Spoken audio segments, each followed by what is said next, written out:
नमस्कार दोस्तों, wealth sky के एक और नए इंटरेस्टिंग वीडियो में आप सभी लोगों का स्वागत है। मेरा नाम है सुधीर और इस वीडियो में हम बात करने वाले हैं मार्केट के बारे में और कल से जो नया वीक स्टार्ट हो रहा है उसमें मार्केट कैसा बिहेव कर सकता है, क्योंकि ग्लोबल मार्केट में एक शार्प करेक्शन देखने को मिला है और वो शार्प करेक्शन काफ़ी ज़्यादा डीप जा रहा है। नैस्डैक जिसमें 10% तक करेक्ट हो चुका है और डाउ जोन्स मोर देन 5% के आसपास करेक्ट हो चुका है। तो यहाँ पे हमें समझना है क्या हमारा मार्केट करेक्शन करेगा या फिर हमारा मार्केट कंसोलिडेशन करेगा, ये चीज़ हमें यहाँ पे समझनी है। ठीक है, तो सबसे पहले अगर हम बात करें, देखो लास्ट ट्रेडिंग सेशन में भी अगर हम ग्लोबल मार्केट में बात करें तो करीब डाउ आपका अराउंड 750 पॉइंट गिर के बंद हुआ और नैस्डैक भी आपका बात करें तो करीब करीब 500 पॉइंट के आसपास गिर के बंद हुआ था। तो एक जो ब्रेकआउट आया था हमारे पास जो एक डाउ जोन्स के अंदर और जिसमें ये 41,000 के ऊपर निकला था, वहाँ से एक शार्प प्रॉफिट बुकिंग देखने को मिली है। आप देख सकते हैं यहाँ पे ये ऊपर गया, नीचे आया, फिर ऊपर गया और फिर इसने इसको एम पैटर्न को कंप्लीट कर दिया। इसका मतलब क्या है कि ये जो ट्रेंड लाइन बनेगी ना, ये इसके लिए एक रेजिस्टेंस बनेगी। मीन्स अब अगर आप थोड़ा सा अलर्ट रही के काम करिएगा, क्योंकि अब ये थोड़ा सा नेगेटिव टेरिटरी के इंडिकेशन दिखा रहा है।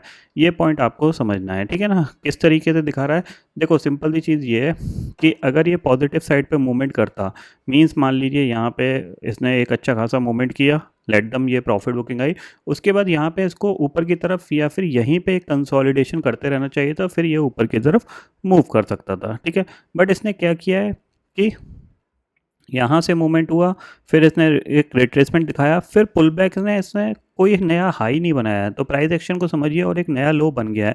यानी यहाँ से क्या है, जो प्राइस एक्शन है वो आपका लोअर हाई लोअर लो का फॉर्मेशन बन रहा है। तो इसका मतलब क्या है, ये जो पर्टिकुलर ट्रेंड लाइन इस तरीके से बनेगी, ये इसके लिए एक रेजिस्टेंस ट्रेंड लाइन बनेगी। इस तरीके से ये मूव करेगा आगे आने वाले दिनों में।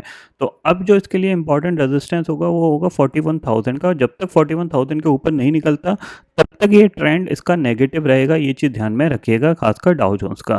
ठीक है, अब अपने मार्केट के हिसाब से बात करें तो देखो हमारे मार्केट में सबसे अच्छी चीज़ क्या है कि हमारे मार्केट में जो बेसिकली रिटेल पार्टिसिपेंट है और म्यूचुअल फंड इनफ्लो जो है वो बहुत ज़्यादा है, तो इसकी वजह से हम गिरते उतनी तेज़ी से नहीं हैं।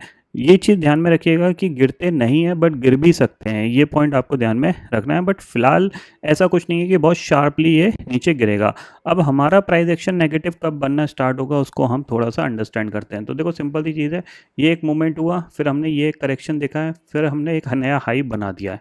ठीक है, तो होगा क्या, यहाँ से मान लो ये करेक्शन आ रहा है, अब ये करेक्शन के बाद अगर ये ऊपर पुल बैक करता है और ऊपर पुल बैक के बाद ये नया हाई नहीं बनाता है और यहीं कहीं से दोबारा रिट्रेस करता है, तो जब ये लो तोड़ेगा तब हमारा नेगेटिव प्राइस एक्शन बनेगा। यानी अभी भी स्टिल हम पॉजिटिव साइड पे ही हैं, बट हाँ करेक्शन डेफिनेटली देखने को मिलेगा। करेक्शन के बाद पुल बैक के बाद कैसा मार्केट रिएक्ट करता है उस चीज़ पे डिपेंड करेगा कि मार्केट हमारा नेगेटिव टेरिटरी में जाएगा या नहीं जाएगा। ठीक है, बट ये कहानी एक दो दिन की नहीं है, ये कहानी है महीनों की। यानी आपका अगस्त भी लग सकता है, सितंबर भी लग सकता है। बट अगर ग्लोबल मार्केट में अगर और शार्प करेक्शन हुआ तो डेफिनेटली हम फिर 24,000 तक इजीली गिर सकते हैं, क्योंकि ये 50 day simple moving exponential moving average है यहाँ पे 24,000 का। तो यहाँ तक हम आ सकते हैं, ये ध्यान में रखिएगा। ठीक है, और हमारे यहाँ जो चीज़ है कि हमारे यहाँ ऐसा कोई नेगेटिविटी फ़िलहाल नहीं दिख रही है। हमारे जो रिजल्ट्स हैं वो भी ठीक ठाक से आ रहे हैं, कोई भी बड़ा एक्सीडेंट हमने नहीं देखा। अगर निफ्टी 50 की बात करें तो एक एक्सिस बैंक की ऐसा स्टॉक था जो 5% से ज़्यादा गिरा था आफ्टर द रिजल्ट। बाकी सारे स्टॉक्स लगभग 2% ऊपर या फिर 2% नीचे इस तरीके का बिहेव किए थे। तो हमारे रिजल्ट उतने ज़्यादा ख़राब नहीं है जितने यूएस मार्केट में खराब आ रहे हैं। ठीक है ना, और आपको पता ही होगा इंटेल का शेयर भी लास्ट ट्रेडिंग सेशन में करीब 26% गिरा था, क्योंकि यहाँ पे थोड़ा सा प्रॉब्लम है कि हो सकता है कि एप्पल के जो न्यू सिलिकॉन चिप्स उन्होंने लॉन्च करी M1 M2 M3, मतलब बेसिकली एप्पल ने अपना in house processor banana start कर दिया, तो वो कहीं ना कहीं हिट कर रहा है इंटेल को। क्योंकि जाहिर सी बात है पहले एप्पल भी इंटेल से ही अपने मैकबुक के लिए चिप्स लेता था, बट अब जब से एप्पल ने बनाना स्टार्ट कर दिया और ज़्यादातर आपको पता है वर्ल्ड वाइड ग्लोबली मैकबुक को बहुत ज़्यादा लोग प्रेफर करते हैं और इंडिया में भी इसकी सेल्स ठीक ठाक सी रहती है, तो कहीं ना कहीं वो भी एक कारण हो सकता है कि एक लॉन्ग टर्म व्यू के हिसाब से कि इंटेल को ये प्रॉब्लम फेस करनी पड़ रही हो, ठीक है। और दूसरी चीज़ क्या है कि आपको पता है रिसेंटली एनवीडिया ने जिस तरीके से ग्रो करी थी, तो बेसिकली लोग क्या है कि आजकल क्या है, ज़्यादातर चीज़ें ग्राफिक ओरिएंटेड हैं, प्रोसेसर बेस नहीं है, ग्राफिक ओरिएंटेड ज़्यादा चीज़ें, high quality graphics, high quality pictures, ये सारी चीज़ों में क्या है, ग्राफिक्स ज़्यादा यूज़ होता है रादर देन प्रोसेसर। तो इसलिए लोग क्या करते हैं, अपने प्रोसेसर को वही रखते हैं बट ग्राफिक कार्ड को अपग्रेड कर लेते हैं, जिससे कि उनके सिस्टम की स्पीड ठीक ठाक सी बढ़ जाती है। ये एडवांटेज रहता है, क्योंकि मैंने भी अपना रिसेंटली जो कंप्यूटर का ग्राफिक कार्ड अपग्रेड किया था रादर देन प्रोसेसर। तो ये भी एक स्विच होता है जिसके बेसिस पे भी एक सेल्स डिमांड थोड़ी सी घटती है, ठीक है ना। तो हो सकता है वो इम्पैक्ट हो जिसकी वजह से उन्होंने 15,000 नौकरियां निकालने की बात करी है। तो कहीं ना कहीं ग्लोबल मार्केट में थोड़ी बहुत प्रॉब्लम है, ये पॉइंट आपको ध्यान में रखना है, ठीक है। अब बात करते हैं अपने मार्केट की। तो हमारे लिए देखो सिंपल सी चीज़ है, अगर हम ऑप्शन चेन डाटा को देखें, ऑप्शन चेन डाटा के हिसाब से जो क्लियरली दिख रहा है कि एक स्ट्रॉन्ग रेजिस्टेंस जो बन के आ रहा है वो आपका 25,000 है, ठीक है, क्योंकि यहाँ पे 75 लाख का ओपन इंटरेस्ट खड़ा हुआ है, ठीक है। वहीं अगर हम पुट साइड पे बात करें तो यहाँ पे देखो ऑलमोस्ट 24,900 तक की अनवाइंडिंग स्टार्ट हो गई है, यानी लॉन्ग अनवाइंडिंग यहाँ पे देखने को मिल रही है, खासकर पुट साइड पे, क्योंकि over the night gap down जो होगा उसकी वजह से यहाँ पे बहुत सारे पुट राइटर्स को प्रॉब्लम होने वाली है, ठीक है। अगर नीचे सपोर्ट के तौर पे बात करें तो जो सपोर्ट दिख रहा है वो फिलहाल 24,500 पे दिख रहा है, क्योंकि यहीं पे 32 लाख का ओपन इंटरेस्ट है और कॉल साइड पे सिर्फ 12 लाख का ओपन इंटरेस्ट यहाँ पे दिख रहा है।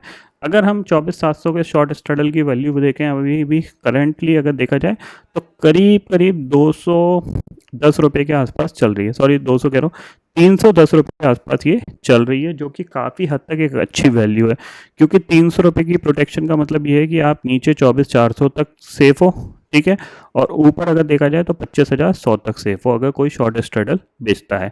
तो शॉर्ट स्ट्रैडल बेचने में देखो लास्ट एक्सपायरी 25,000 पे हुई थी, अगर नीचे जाता है तो 24,500 पे हो सकती है। तो इसका मतलब क्या है, कहीं ना कहीं 100 पॉइंट मिल सकते हैं अगले 3 से 4 ट्रेडिंग सेशन में। और अगर ये घूम फिर के इसी जोन के अंदर कहीं एक्सपायर हो गया 24,600 से लेकर 24,800 का, तो 200 पॉइंट भी मिल सकते हैं। तो एक अच्छा प्रीमियम यहाँ पे शॉर्ट स्ट्रैडल को मिल रहा है। तो इसका मतलब क्या है, 24,900, 950 ये एक रेजिस्टेंस का काम करेगा, और 24,400 और 450 ये आपके लिए एक सपोर्ट का काम करेगा, खासकर ऑप्शन चेन डाटा के हिसाब से, ठीक है। अगर हम चार्ट के हिसाब से देखें तो देखो सिंपल सी चीज़ है, चार्ट में ऐसा कोई प्राइस एक्शन दिख नहीं रहा है जिसके बेसिस पे हम यहाँ पे अंडरस्टैंड करें, क्योंकि देखो अगर हम इंट्राडे के हिसाब से अगर हम इस ट्रेंड लाइन को ब्रेक होने के लिए ट्रेड करते तो ऑलरेडी गैप डाउन की वजह से ये ब्रेक हो गई, फिर थोड़ा सा पुल बैक आया यहाँ पे, फिर सेलिंग के साथ डे लो पे जाके मार्केट बंद हो गया। अब डे लो पे मार्केट इसलिए बंद हो गया क्योंकि किसी ना किसी को पता थी कि over the night US market गिरने वाले हैं, तो एक गैप डाउन यहाँ पे देखने को मिल सकता है, ठीक है।